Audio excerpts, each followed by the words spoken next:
তোমরা তো জানোই আমি গ্রাম ছেড়ে শহরের উদ্দেশ্যে পড়ার জন্য যাই। তো পড়ার থেকে যাওয়ার সময় সাইকেলে যেতে হয়। সাইকেলে যাওয়ার সময় আমরা রাস্তার মধ্যে অনেক কিছু লোককে দেখতে পাই। যেহেতু রাস্তাটি চলে গেছে কৃষ্ণনগর থেকে করিমপুরের দিকে, তাই এইখান দিয়ে বেশিরভাগ অধিকাংশই বাস। যেহেতু এবার শীতকালটা বেশি দিন স্থায়ী ছিল না, তো তার জন্য 14 মাস পড়তে পড়তেই গরম প্রচণ্ড পড়ে গেছে। তোমরা দেখতে পাবে রাস্তার চারিদিকে শুধু প্রচণ্ড রোদ, যার মধ্য দিয়ে গাছপালা চারিধারে রয়েছে। যেহেতু আমার মোটরসাইকেলের সামর্থ্য নেই, তার জন্য আমি আমার সাইকেলটাকে নিয়ে চলে যাই। আস্তে আস্তে সাইকেলটা হঠাৎ খারাপ হয়ে গেল। তো খারাপ হওয়ার সময় দেখলাম যে পেছনের মার্কেটটা পুরো খুলে গেছিলো, আর একটু হলেই পড়ে যেত। তো তার জন্য আমি কী করলাম, পাশে একটা দোকান ছিল, দোকান থেকে কাকে বললাম সাইকেলের মার্কেটটা লাগিয়ে দিতে।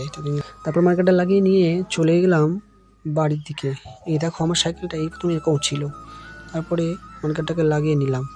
তো লাগিয়ে নিয়ে আবার যাওয়ার উদ্দেশ্যে হলাম। যেহেতু খরচ হয়েছিল মাত্র 20 টাকা নিয়েছিল লাগাতে আমাদের সাইকেল। তো রাস্তা দিয়ে যেতে যেতে প্রায় অনেক লোকেরই দেখা হয়। এই দেখো সামনে চলে গেল একটা টুকটুকি।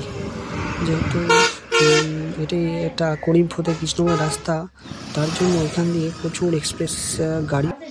যেহেতু করিমপুর থেকে কৃষ্ণনগর প্রায় 100 কিলোমিটার রাস্তা, তার জন্য এখানে এক্সপ্রেস গাড়িটা খুবই উপকার।